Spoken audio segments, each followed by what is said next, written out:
మిత్రులారా, నేను మీ Prabhakar Venavanka. Welcome to News Line Telugu. రాష్ట్రంలో కొద్ది రోజుల క్రితం అదానీ ఎంట్రీకి సంబంధించినటువంటి చర్చ మొదలైంది, ఇప్పటికీ జరుగుతూ ఉన్నది. ఓల్డ్ సిటీలో, మరీ ముఖ్యంగా హైదరాబాద్లోని ఓల్డ్ సిటీలో కరెంటు బిల్లులు వసూలు చేసేటువంటి ఆ కాంట్రాక్టు అదానీ కంపెనీకి ఇవ్వబోతూ ఉన్నారు. అక్కడి కరెంటు బిల్లులు వాళ్ళే వసూలు చేయబోతూ ఉన్నారని చెప్పేసి ఒక వార్త వచ్చింది. దాని తర్వాత అదానీ పెట్టుబడులు కావచ్చు, అట్లాగే ఏదైతే దావోస్లో జరిగినటువంటి ఒప్పందాలు కావచ్చు, ఇవన్నిటి మీద ఒక గొడవ జరిగింది. మొన్న రాహుల్ గాంధీ మాట్లాడడం, అదాని మీద అమెరికాలో కేసు, ఇదంతా ఒక గందరగోళ పరిస్థితి, ఒక అనుమానాస్పదమైన చర్చ జరుగుతూ ఉన్నది. అసలు అదాని ఏంటిది, అదాని వస్తే ఏమవుతుంది, ఏం జరుగుతుందని ఒక చర్చ జరుగుతూ ఉన్నది. ఈ చర్చ నేపథ్యంలో ఢిల్లీ మాజీ ముఖ్యమంత్రి అరవింద్ కేజ్రీవాల్ నిన్న కొంత ఆసక్తికరమైనటువంటి వ్యాఖ్యలు చేశారు. ఆయన సాక్షాత్తు ఢిల్లీ అసెంబ్లీలోనే ఆయన మాట్లాడుకుంటూ అదానీ కంపెనీలు వస్తే, అదానీ పవర్ ప్లాంట్ పెడితే, అదానీ ఒకసారి రాష్ట్రంలోకి ఎంట్రీ ఇస్తే ఎట్లా ఉంటుంది, ఆ ఎంట్రీ ఇచ్చే ముందు ఏం జరుగుతుంది అనేటువంటి చాలా విషయాలు నేను చెప్పిండు. ఒకసారి ఆ వీడియో ఇద్దాం, చూసిన తర్వాత ఆ మిగతా అంశాలను మనం చర్చించుకుందాం.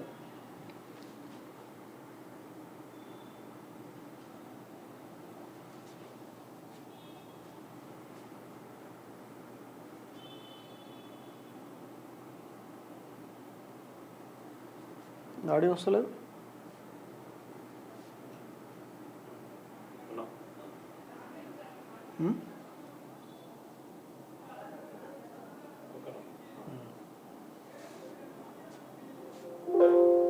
ఒక్క నిమిషం. बात मैं ये उठाना चाहता हूँ जो जरूरी है वो है बिजली की। अध्यक्ष महोदय, भी पिछले दिनों जब मैंने सुना कि अमेरिका के जस्टिस डिपार्टमेंट ने अडानी ग्रुप के ऊपर आरोप लगाए हैं, और जो मैंने मोटा मोटा पढ़ा कि अडानी ग्रुप 12,000 मेगावाट की सोलर एनर्जी बनाने की उन्होंने फैक्ट्री लगा ली कि सोलर एनर्जी बनाएंगे, लेकिन वो बिजली इतनी महंगी दे रहे थे कि कोई भी राज्य सरकार खरीदने को तैयार नहीं थी। तो अडानी ग्रुप ने बहुत महंगी बिजली जो है वो रिश्वत ఏం చెప్తారు కేజ్రీవాల్, అదానీ కంపెనీ చాలా రాష్ట్రాల్లో పవర్ ప్లాంట్లు పెడతా ఉన్నది.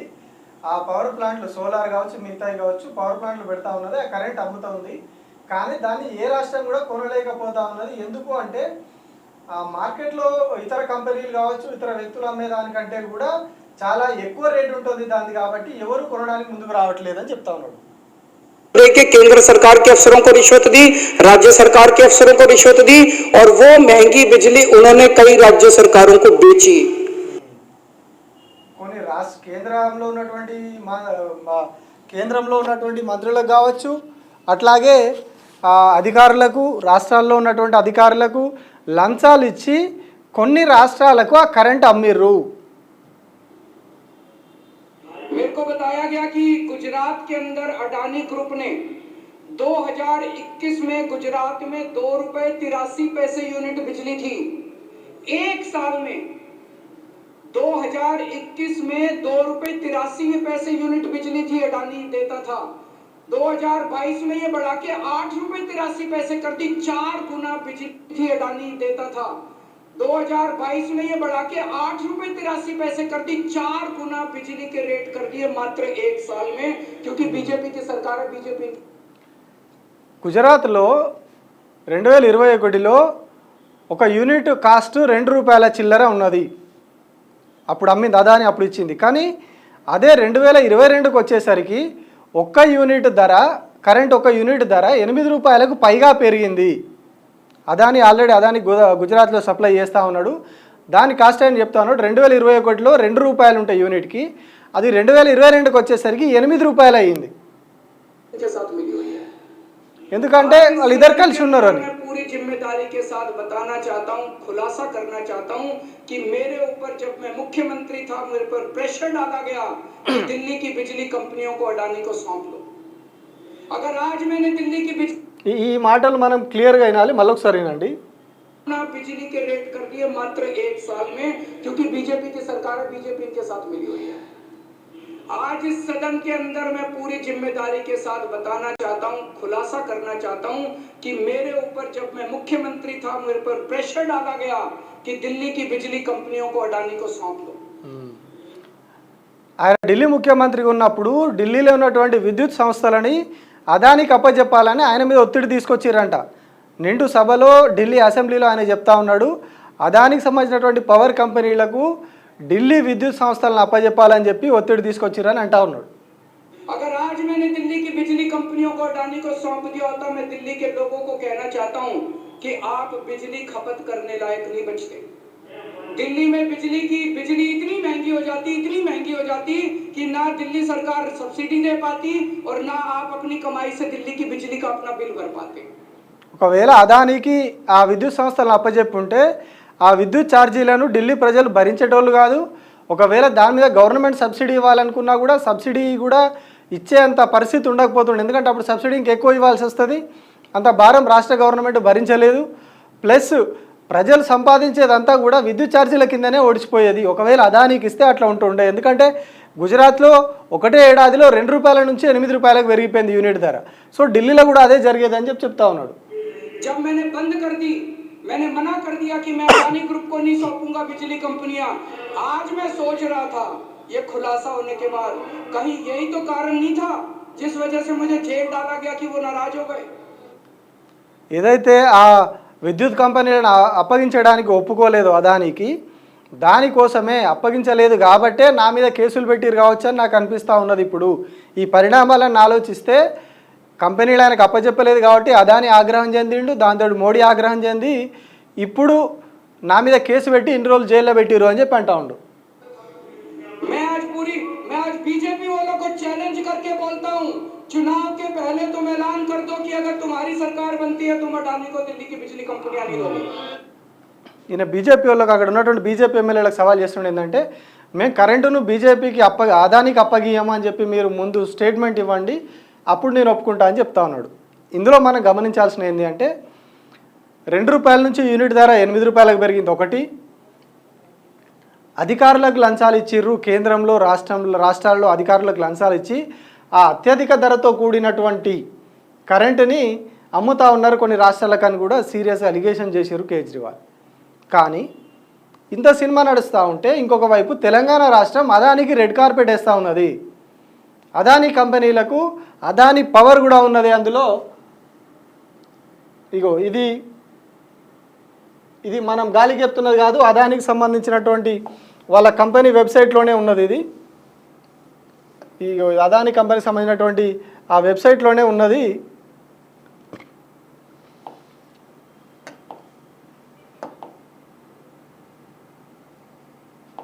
ఈ వెబ్సైట్లోనే ఉంది, అదానీ కంపెనీ వెబ్సైటు ఇందులోనే ఉంది. ఒకటి డాటా సెంటరు, ఇగో ఇది Adani green to setup 2 pump storage projects using 5,000 crore. 5,000 కోట్లతోటి పంప్ స్టోరేజ్ ప్రాజెక్ట్ అంటే అది కరెంటుకు సంబంధించినటువంటి ప్రాజెక్ట్, కరెంట్ ఉత్పత్తి కావచ్చు, దానికి సంబంధించినటువంటి అదానీ గ్రీన్ కంపెనీ ఏదైతే సోలార్ ప్లాంట్లు కావచ్చు, హైడల్ ప్రాజెక్టులు, పంపుడ్ స్టోరేజ్ అని ఉంటుంది. అంటే ఒక 2 రిజర్వాయర్ల మధ్యలో ఒక టన్నెల్ లాగా పెట్టేసి ఒక పైప్ పెట్టేసి దానికి టర్బైన్కి కనెక్షన్ ఇచ్చి దాని నుంచి పవర్ జనరేట్ చేస్తూ ఉంటారు.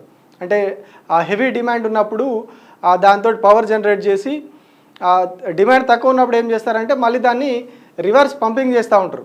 2 రిజర్వాయర్లు ఈ వాటర్ అప్ డౌన్ పోతూ ఉంటాయి అన్నమాట.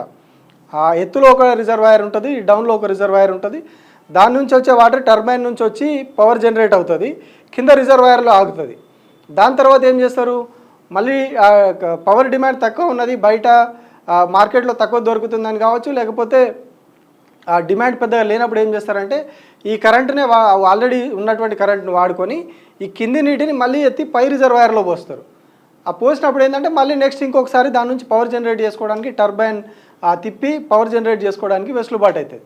సో ఇట్లాంటివి ఉంటాయి. అట్లాగే ఇంకా పవర్ స్టోరేజ్ ఇదంతా ఉంటుంది వ్యవస్థ. సో అట్లాంటిది పెట్టడానికి రాష్ట్రంలో 5,000 కోట్లతోటి పెడతా అని చెప్పి చెప్తా ఉన్నాడు. ఇంకా సిమెంట్ ప్లాంటు, డిఫెన్స్ ఇవన్నీ ఉన్నాయి ఇందులో. ఇప్పుడు ఓన్లీ మన పవర్ గురించి ఎందుకు మాట్లాడుతున్నామంటే కేజ్రీవాల్ నిన్న చెప్పినటువంటి వ్యాఖ్యలు ఏవైతే అసెంబ్లీలో చేసినటువంటి వ్యాఖ్యలు ఏవైతే ఉన్నాయో అవన్నీ వింటూ ఉంటే రాష్ట్రంలో ఏం జరగబోతూ ఉన్నది నెక్స్ట్? ఎందుకు అంటే ఇగో హైదరాబాద్లో విద్యుత్ బిల్లుల వసూలు చేయనున్న అదానీ గ్రూపు, ఇది మనది కాదు, వేరే వాళ్ళ వెబ్సైట్, ఇది మనం రాసింది కాదు. హైదరాబాద్లో విద్యుత్ బిల్లులు వసూలు చేయనున్న అదానీ గ్రూపు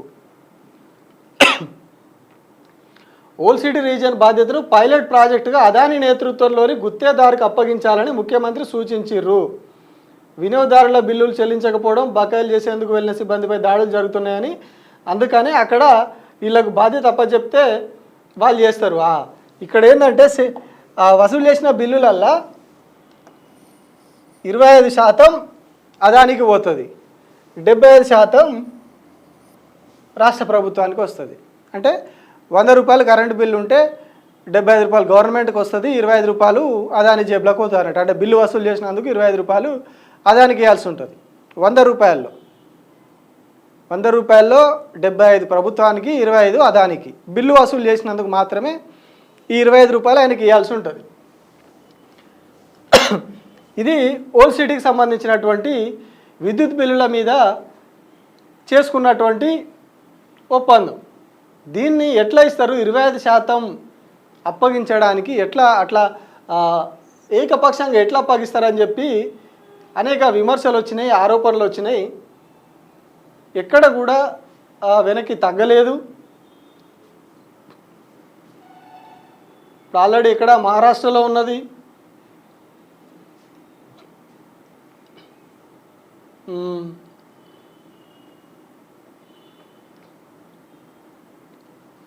ఇదంతా కూడా స్టార్టింగ్ కొన్ని ఇట్లా ఇచ్చేసి చిన్నగా కరెంటు బిల్లుల వసూలు అని చెప్పి ఫస్ట్ ఎంట్రీ ఇచ్చి, తర్వాత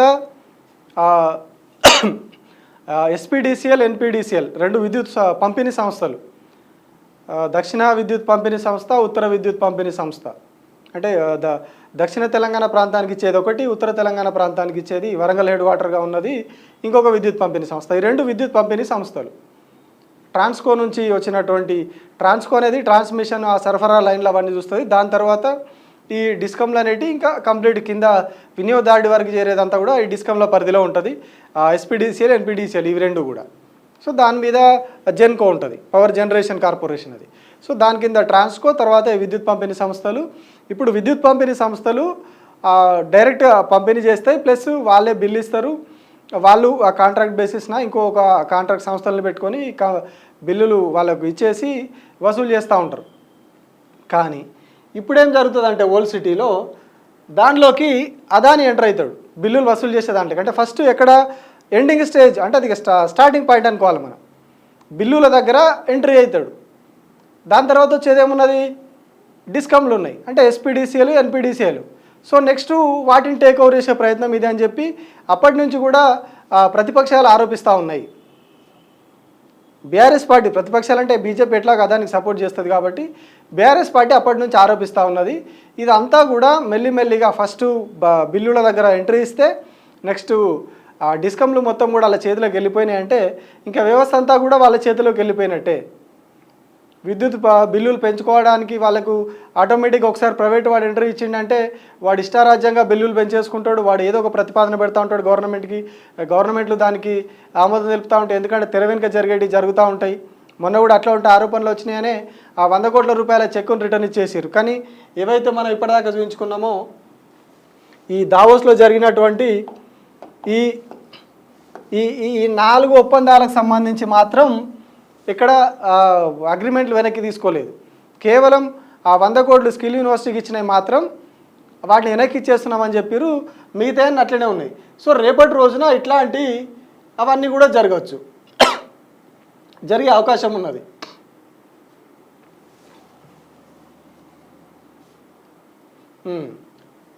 CM Revanth Reddy's plan to let Adani group collect power bills in Hyderabad old city raises suspicion. అంటే వీళ్ళకి అప్పగించడం అనుమానాస్పదంగా ఉంది అని చెప్పి జాతీయ స్థాయి పేపర్లు కూడా, జాతీయ స్థాయి పోర్టళ్ళు కూడా దీని మీద రాసినాయి వార్తలు. అంటే ఒకసారి అదాని ఎంటర్ అయితే ఎట్లా ఉంటుంది, బిల్లుల కార్డు ఎంటర్ అయ్యి డిస్కమ్లను మొత్తం టేక్ ఓవర్ చేసేసిండు అంటే అప్పుడు ఇంకా వాళ్ళు ఆడిందే ఆట పాడిందే పాట. ఎంత అంటే అంత బిల్లు చెల్లించవచ్చు, ఎంత అంటే అంత బిల్లు కట్టాల్సి వస్తుంది. ఎంత రేట్ అయినా వాడు పెంచుకోవచ్చు. దానికి నియంత్రణ ఉండదు. ఎట్లయితే పెట్రోల్ రేట్ల మీద నియంత్రణ ఎత్తేసిరో గత కాంగ్రెస్ ప్రభుత్వ హయాంలో పెట్రోల్ డీజిల్ రేట్ల మీద నియంత్రణ ఎత్తేసి వీళ్ళు దానికి అడుగులేసిపోయారు. నెక్స్ట్ వచ్చినటువంటి బీజేపీ దాన్ని పూర్తి చేసింది. ఆ తర్వాత ఏం జరుగుతూ ఉన్నది, ఒకప్పుడు మనం నెలకో 6 నెలలకో పెట్రోల్ రేట్ రూపాయి 2 రూపాయలు రూపాయిన్నర పెరుగుతుందంటేనే పెట్రోల్ బంకుల ముందు లైన్ కట్టేటోళ్ళం. ఎప్పుడో నెలకో 2 నెలలకో పెరుగుతుంది, 6 నెలలకో ఎప్పుడో పెరిగేది, అది రూపాయి 2 రూపాయలు ఎంతో పెరిగితే పోయి లైన్ కట్టేటోళ్ళం మనం పెట్రోల్ బంకుల ముందు. కానీ ఇప్పుడు ఏం జరుగుతూ ఉన్నది, వాడు ప్రతిరోజు పెంచుతూ పోతూ ఉన్నాడు. 10 పైసలు 20 పైసలు 30 పైసలు 40 పైసలు వాని ఇష్టం, ఎంత ఉంటే అంత పెంచుకుంటూ వెళ్ళిపోతూ ఉన్నాడు. రెగ్యులర్గా ఇది డైలీ బేసిస్ జరుగుతూ ఉంటుంది, పెరుగుతూ ఉన్నది. దాని మీద మనం ఎందుకంటే ఒకేసారి ఆ నెల రోజులకు పెంచినప్పుడు రూపాయి 2 రూపాయలు అని చెప్పినప్పుడు మనం భయపడ్డాం.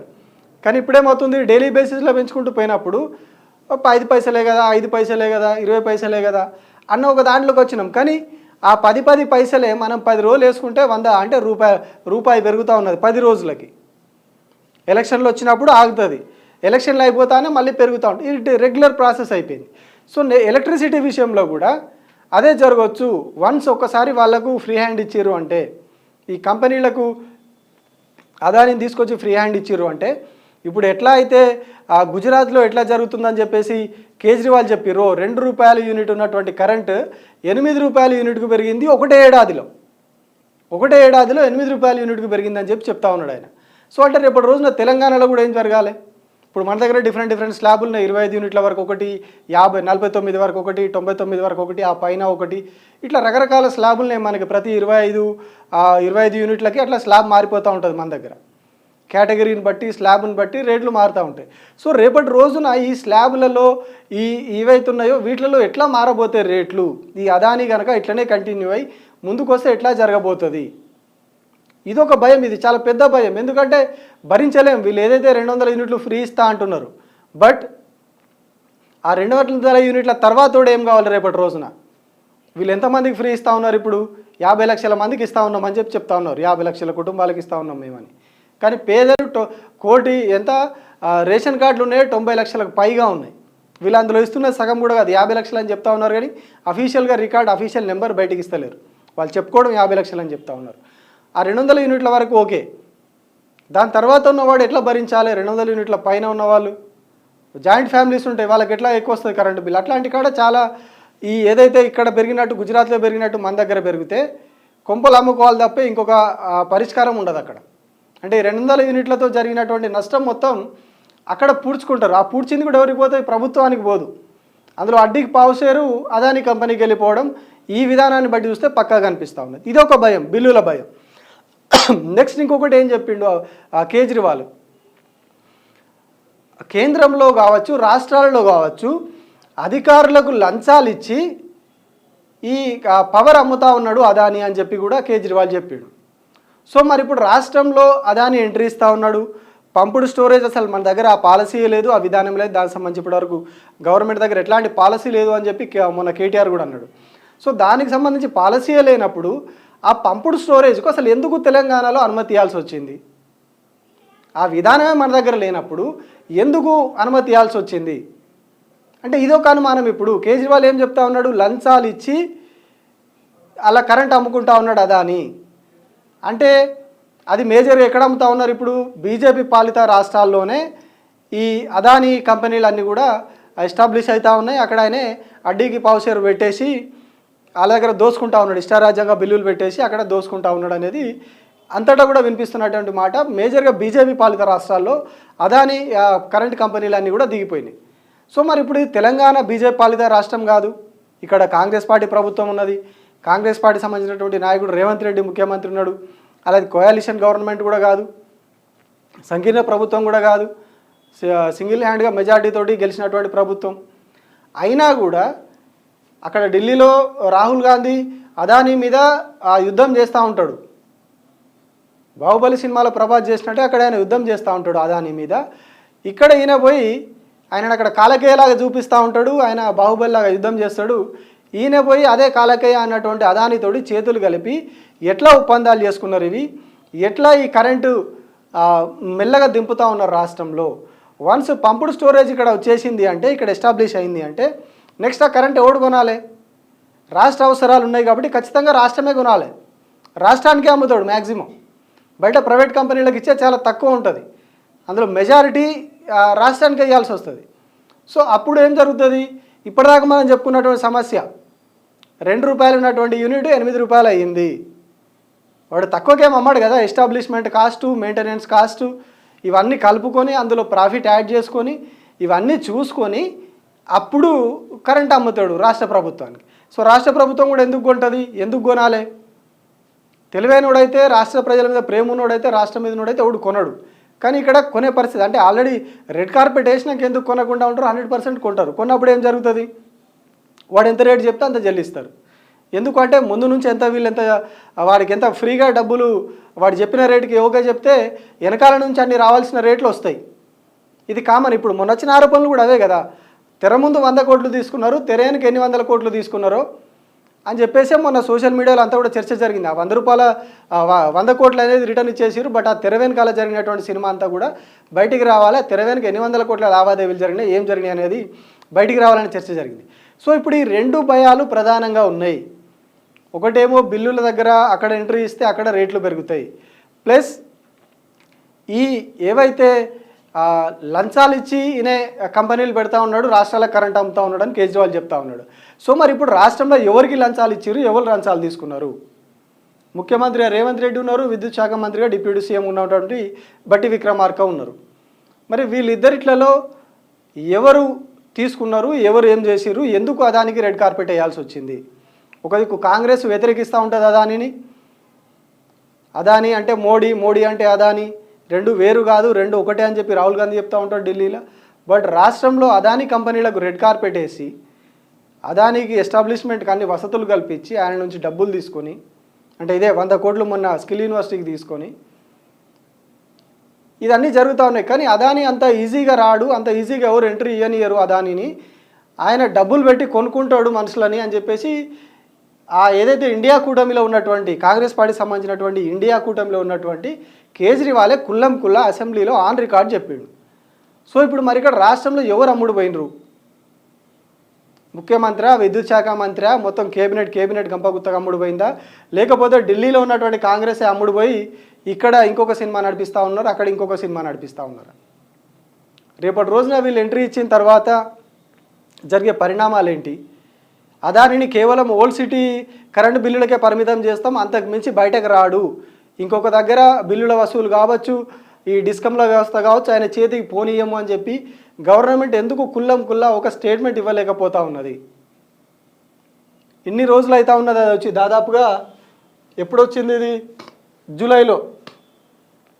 జూలైలో ఈ స్టేట్మెంట్ వచ్చింది.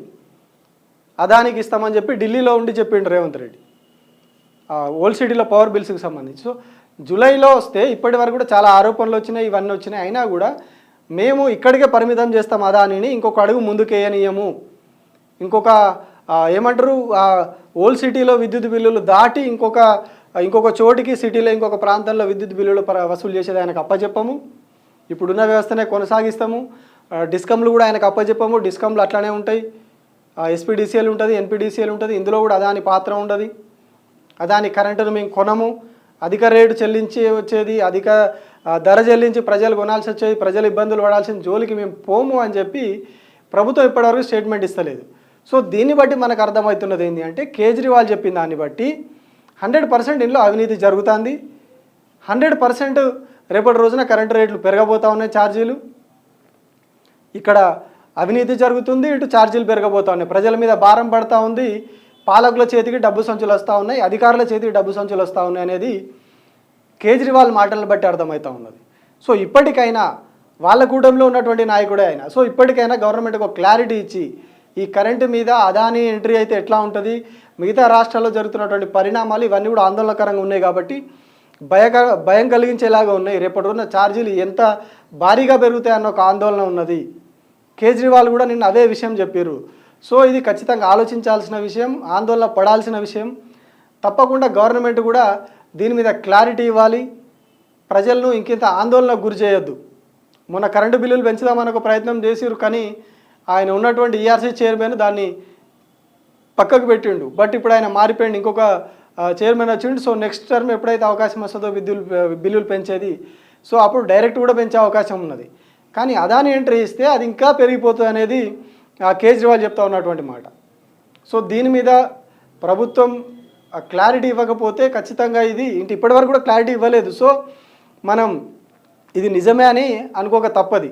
అవినీతి విషయంలో కావచ్చు, ఛార్జీలు పెరిగే విషయంలో ఖచ్చితంగా ఏదో జరుగుతూ ఉన్నది అనేది మాత్రం ఈ వ్యవహారం మొత్తాన్ని బట్టి చూస్తే అర్థమవుతూ ఉన్నది. Thank you.